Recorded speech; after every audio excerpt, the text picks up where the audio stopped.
Good day, my loves. Good day, good day, good day. I'm going to try and make this short and sweet because I'm running out of space on my phone. So I need to upload some videos. That normally what that means. I hope you guys are well. This is Spiritually Savage coming here with just, I want to read something to you that I wrote. So at the beginning of my journey, I started journaling again, real heavy.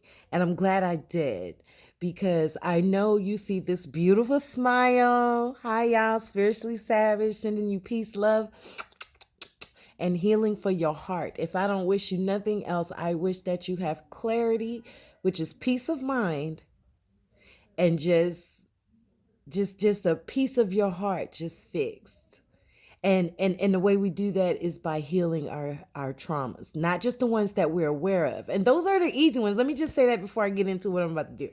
Those are the easy ones on this journey. When you're on your spiritual journey, when you're like healing your heart and stuff like that, and you're healing your trauma, because that's basically what it is. When they say healing trauma, is it's healing a piece of your heart that got broken through a situation, an incident, something that was traumatic to you. Now we all have we love the traumatic moments when it's like a wedding, when it's like a birth and all that stuff, but it's the bad ones where it breaks our heart. It literally breaks our heart. And what that does is it takes away a piece of our soul. It takes away a piece of our compassion, okay? That's what it does. It makes us hide and it makes us be like, okay, well, if they did that to me, I'm going to get them back, or I'm going to act this way because I don't want to get hurt again. And so this whole journey about spirituality is about healing those traumas, healing and giving voice to the voiceless you that didn't even know you were supposed to be speaking up. Like in a couple of my other videos, I told you guys that I've been dealing with my 15-year-old self. Like I had asked a question and she stepped forward, and I recognized that she never really spoke. She never really said anything. So I had to like go back in my journals and I had to do some math because I was like, okay, well, what year was this? And okay, and where were we living? Because I needed to grasp, okay, well, what was she doing? Why doesn't she always speak up? And I recognize, y'all, this is so deep for me. But anywho, before I get there, I want to let you know that just because I'm smiling, if you look at my other 300 some videos, you'll see a whole bunch of them where I was crying. And I went back into my journals, and even as early, y'all, I've been complaining and saying the same thing since I was 13 years old. That was the first journal that I got, 13, 14. That was the first journal that I got. And literally nothing changed from when I wrote my first journal at 13 to what I was writing last year, right? Nothing has changed. And if I wanted to be accurate, I can say if I'm writing, I stopped writing about those types of things because now I'm focusing on me. I'm focusing on my energy. I'm focused on my dreams and goals. And there's no room for anything else. So in my journal, I don't even write when stuff happens unless it's significant, like it's a turn of events that happen. And then because it fits into the story, then I'll write it. But I stopped writing stuff. But going back to my journals, I had them all displayed out on my bed from the very first one that I have. It's not the first one that I kept, but the very first one that I have is the first one that was gifted to me by my godmother.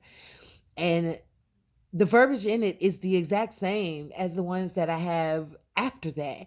It's just that my lingo got a little bit better, and I used the curse words that I wanted to use that I didn't feel comfortable doing when I was 13, because I always felt in the back of my head that people was reading my journals, which I know they are. I know my family has read my journals, and I'm okay with that because it's not nothing that I have not said out loud. If anything, it's probably more direct, but according to them, I speak with no filter, and I used to hurt their feelings. Now I don't say much. And if I do, I choose my words because I do realize that there is power in the tongue, and I can either use my power to uplift and heal, or I can use my power to tear down and hurt, and I choose the first. So anywho, that being said, when when I came back from Costa Rica, it was like the spirit world just blew up because I heard my dad's voice. And my dad has been dead since I was 5. But the moment I heard that voice inside my head, I was just like floored because it was him. There was no question about it. There was no, and I was 5, so it's not like I grew up hearing and watching him on VHS or anything like that. No, when he died, that his voice died with him. And so, but when I heard it in my head 3 days back, and it actually was on his birthday, that was his gift to me, especially since I was questioning, whether or not he was part of my spiritual team, because at this point in my journey, I wanted to get to know who my spirit team was, right? That floored me. But after that, it just seemed like it just progressed and I just started seeing things. But on this day, Thursday, October 24th, 2019, at 12:22 a.m., this is what I wrote. So you can think from the age of 13, I'm telling you, what I'm about to read now is nothing different, okay? Nothing different. And this is just my true feelings and emotions, and it is a fact of my story, of my life. Other people may not see it as that, but the facts are the facts. I can recall dates, times, incidences, situations, comments, words, all that. I can recall all that. My memory recall is just impeccable. So anywho, I lived my life under the guise of family first, not knowing the family didn't feel the same way when it comes to me. The entire family, the entire inner circle was wiped out by God Himself. That was before I was, a little bit more conscious when I was saying Him. So, that's that conditioning. Don't worry. He did it by allowing the mask of the people to fall off. Their arms must have been tired, I wrote, and pushed me back. Wait, because I comment on my own writings, which is weird, maybe, I don't know, I've always done it. So that's why when I read like that, it's like, okay, what was I thinking? So I put, he did it by allowing the mask of the people to fall off. Their arms must have been tired and pushed me to take off my mask that I really didn't know, I was unaware that I had one, and pushed me to take off the mask that I really didn't know and was unaware that I had one. But God freed me. I know the truth, so I must write, sing, talk, meme the truth. No matter how many times they didn't support me, no matter how many times they weren't interested in me unless it was self serving, I still showed up. But fully knowing, sitting in my spiritual bath, it hit me.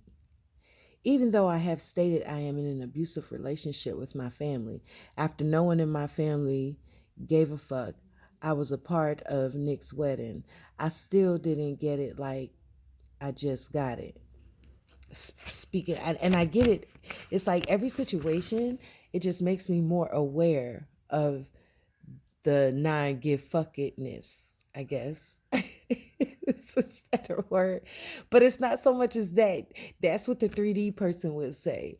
But the 5D person, knowing and seeing the full picture, is that when you are dealing with people like that, they are unhealed, meaning they have wounds that they have not healed. So, yes, everybody needs to be held accountable for their actions, but you also need to have a little compassion. That's where that compassion comes in. Because even though they're not making the same mistakes as you are, you're still making mistakes. They're just not making them in the same way as you. So you can't judge their mistakes because they're not the same as your mistakes. That's crazy. That's ridiculous, right? So I know all of this. But yet, and still, in order for me to internalize it and understand it so it can be reflected in my actions, which basically means minding my own business, which basically means paying attention to the business that serves me and redirecting the energy that I was giving outwards that was not being reciprocated to myself.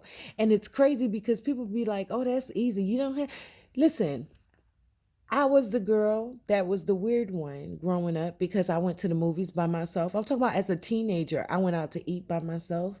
I went to the bookstores by myself. I did everything by myself because I'm a middle child. So, you couldn't tell me that I didn't love myself. You couldn't tell me that I didn't spend time with myself and that I was running and I didn't go from relationship to relationship. Literally, if I broke up with a dude, it took me a year or two to even get over it, to even think about dating again, except that one time I went against myself and then, all hell really literally broke loose. But, that's a whole nother story. So I'm right. When I read this, I have a different insight now on where I was at. Where I was at was unknowing. I was still in my ego. I was still hurt. I was still sorting through the pain. I was still sorting, and I'm still trying to get to the root of trauma when it comes to my addictions. Listen, if you are addicted to anything, it doesn't matter. There is a trauma attached to it. There is a trauma. And I'm not talking about the ones that we remember. We remember a lot, but you also know that before you had a memory, there's a time gap. So I think my earliest memory of my childhood is at 4 years old. So there's like 3 or 4 years that I don't remember. And then there's still some, pockets that I don't remember. So it's like, okay, I'm trying to heal because I don't want to, binge eat. I don't want to overeat. I don't want to emotionally eat. And I definitely don't want to smoke anymore. I really don't, because I started smoking to cope with my anxiety that I did not, develop until I was 30. Again, black magic, y'all. I'm telling y'all. I'm going to do a more in-depth discussion of it because I know it's needed. I know it is. I know it is. And it's just about a matter of me just becoming a little bit more settled in my spirit before I write about it. So it's coming. But we remember all the big ones, when the first time a dude broke your heart, first time, you got fired from a job. We know those. But there's those little ones that you don't remember that had more of an impact than the big ones. Because what led you to the situation in the big one is what happened to you when you were small. Okay? So let me get back. Okay, let me see. All this time, I know I was afraid, fearful about following my divine path. I kept asking myself, why? Well, I finally got the final why. Even if it is not a rational, fully knowing, hold on, let me turn the page, understanding who my family members, the thought that scrolled past my brain was that I did not want to leave them. You see? That is the plight of an empath. That is the plight of a psychic. Because and empaths know. And if you're tapped into the spirit world, you really know. And so I know upon my leaving them, karma is going to hit. Do I want it to? Absolutely not. Why would I? But I don't have any control of that. And that goes to say, like in the previous videos when I was saying that I was intervening in God's work. I really was. Just like everybody has to deal with their own karma. They have to deal with whatever energy they put out in the universe. So if you told someone you hated them, you're going to get that energy back. If you lied to someone, you're going to get lied to back. If you stole from someone, you're going to get stolen from. There's no way around it. It doesn't matter how long it takes for it to come. It can come quick, fast, and in a hurry, where people be like, oh, karma is she not though. Karma fair, karma justice. And then, or it can come 20 years later. It does not matter. You gotta answer to the energy that you have produced. Even if you haven't spoken those words, people be like, well, I didn't say it, but you thought it. And that there lies intent. So when they say you have to be clear of heart and pure of thought, that's what they mean. That means that whenever you and understand, I'm not saying you have to be perfect, because none of us are perfect. But when you have to be your number one moderator. You have to moderate yourself.